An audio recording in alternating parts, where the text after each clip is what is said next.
All right, welcome back to Crew Call with the Scooters. I am very excited to welcome our next guest, who is Tiffany Gourley Carter, and you are the National Counsel at the National Council of Nonprofits, if I'm correct on that. Policy Council at the Policy Council. I'm giving you it's a lot of councils. It's confusing. There's a council. I'm changing your title. I've given you a promotion now, which I'm sure you appreciate. So, no, thank you so much for joining us today. Why don't we just start off? Why don't you give us a little background on the organization as a whole first? Tell us a little bit about it. So we are the National Council of Nonprofits, and we say we're made up of a network of networks of nonprofits. And so we represent about 25,000 nonprofits across the country. We have state associations in a bunch of states that have nonprofit members, and so their members are our members.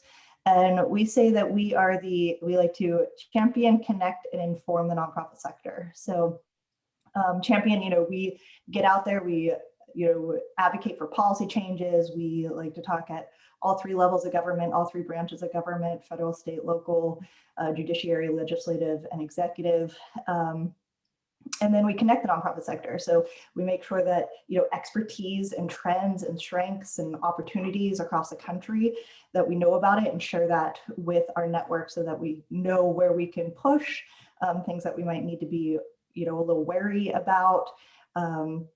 And just build capacity. We have a lot of resources. We provide a lot of membership benefits, things like that, that our network does. And then we inform the nonprofit sector. So things that are happening. What do you need to know about? What should you get involved in? How can operations work more smoothly? What can you do to maybe raise some more funds so that you can do your work better? We really we say it's not about us, and frankly it's not about you either. It's about the work getting done in the communities. We care about the nonprofits that are on the ground, that are actually making an impact and doing such amazing work, especially right now because of everything going on in the world. And that's a great point. This last year and a half is definitely, I'm sure you've seen a switch, just an increase maybe in people who want to help, or just nonprofits who need help sustaining. How have you had to transition into that, and how quickly did you have to communicate out to the nonprofits on the state of the world and what was happening? Yeah, I mean, it's crazy that we're already in May of 2021, right? So it's been like 15 months of just kind of this slog, and it was pretty immediate. Whenever things were when everyone didn't really know what was going on, we were immediately putting information out. I remember the last meeting I went to in person, where everyone's like, I don't know if we should be shaking hands or not. Like that, we were already pushing out information on what nonprofits should do operationally, how they can, connect better with their, service providers and the people that they're serving, and getting that information out, what they should be doing about, keeping their doors open, or if they should be closing. And, we put out a video back then on, how can individuals make an impact with the nonprofits around them, things like, oh, your ticket is being canceled because the event you were going to is closing. Can you donate that $50 to your local nonprofit? Like very simple things that individuals were wondering what they could do, because they saw the foreshadowing of what was coming. And I'm really proud of what nonprofits have done since then. That was at the very beginning, and now they've done such incredible work with reaching out into their communities. And I hate the word pivot, but everybody's been using the word pivot, right? I understand, yes. And so building these relationships between different organizations that never necessarily worked together before, right? Things like museums working with charter schools to open up and say, hey, we can't be open right now, but you can use our space for social distancing and have classes. So those kinds of relationship building was really important throughout the pandemic. And that was immediate. People started thinking outside the box, back in March, last year. And those relationships have continued, which is incredible. It really is. And I know you say, you're dealing with, 25,000 organizational members. Is that individual nonprofits that you work with? Is that what that is? So we work through our state associations. Okay. And so, the number varies. We're around like 48 state associations and I don't know, 45 states. I'm sure our membership person would be able to give me the numbers immediately. So all of their members are our members. And so these are, they're across the board. We don't pick and choose. We don't love anyone more or less than the other. You have groups that are everything from arts and culture, theater, museums, you have, healthcare providers, you have colleges and universities, you have environmental groups, pick your issue, whatever it may be, and you have people on both sides of it. And what we really care about is the nonprofit sector as a whole, and how can we help tax-exempt organizations remain strong within their communities. And have you seen, like, we always talk about, how people can help with this? Is there certain types of nonprofits? You mentioned, arts and culture, you mentioned healthcare, things like that, depending on what it is. And like anything, I'm sure some, nonprofits are doing, when I say doing better, maybe from like a donation perspective, where others, maybe people are like, oh, not paying attention so much because of the pandemic to these types. Is there certain ones that you're like, people really now should, get behind a little more and understand what's happening? So we get that question a lot, and I don't want to, the easy answer is that you should be helping whoever you really care about. Like, look at the nonprofit down the road, and they're probably hurting just as much as the ones that are getting a lot of, attention right now. And what we saw is the spike in demand for the, essential services, things like food assistance, things like homeless shelters, domestic violence. Oh my gosh, domestic violence went through the roof during the pandemic. Those types of organizations, like those demands, astronomical and absolutely need it. And you should definitely look at the ones that are right down the street. But then you have, theaters have been closed for a year and a half, like they're just now opening. And, you have artists and songwriters and like all these people who are being forgotten about a little bit because of, the focus has been on these other, needs, which everyone is in need right now. And so we really recommend that you reach out to whoever you were donating to before, or whoever you were thinking of before, like continue to use them as, your starting point to break into, helping your communities, because everyone needs something right now. And even if those, demands have skyrocketed in some areas, as we continue to open up, the ones that haven't been able to access a lot of the funds are going to continue to need more going forward. Right. And talk about your role as policy counsel, or when I gave you your promotion earlier. What national counsel? I know, it's great. What do you do? What is your, I know, I'm sure every day we get this, day to day, and it's like every day is a little different. So, but is there certain things that you really are paying attention to that you're responsible for in that sector? Yeah, so I'm really focused on policy issues. So things like working with legislators at all levels of government to make sure nonprofits aren't forgotten.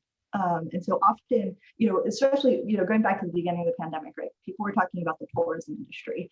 Airlines are going to shut down, and that's hundreds of thousands of jobs. Nonprofits make up 10% of the workforce. We lost 1 million jobs throughout the pandemic.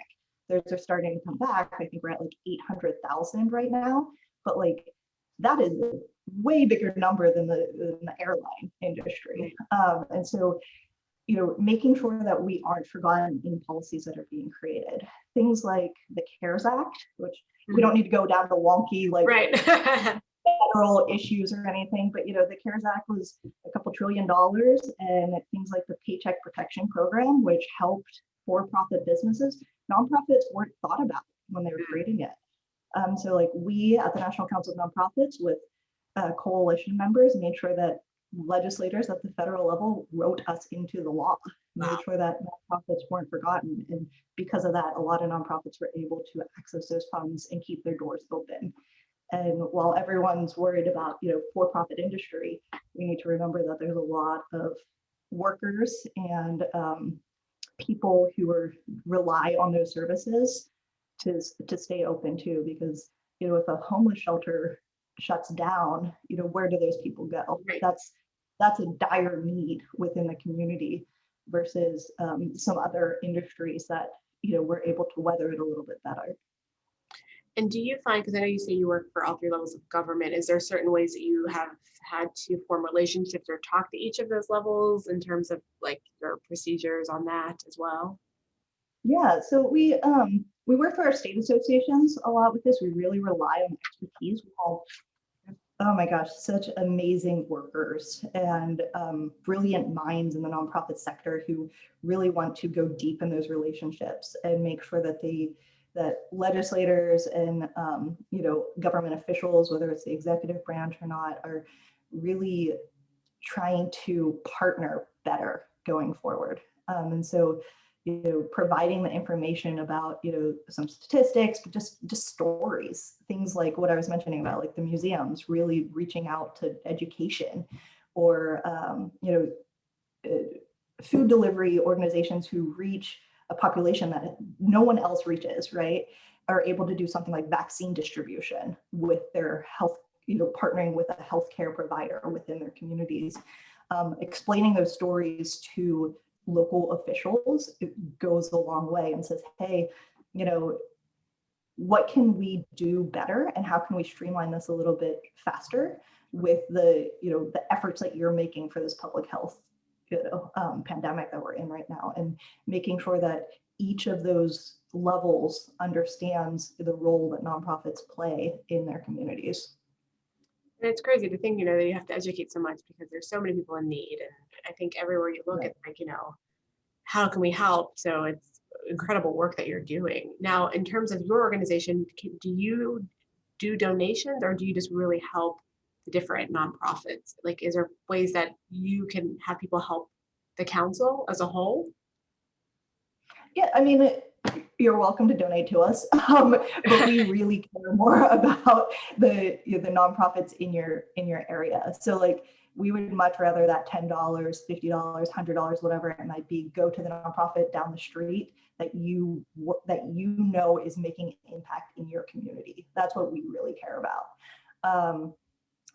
That is the bulk of what our day-to-day, every single person in our organization, that's what we're dedicated to working towards, is making sure that that nonprofit making an impact in their community, whatever they are doing, whether it is recreational conservation, right, or healthcare or whatever, like they're making the most impact. We can do what we can in DC and across the country, but like those people who are on the ground helping others is really who we really care about.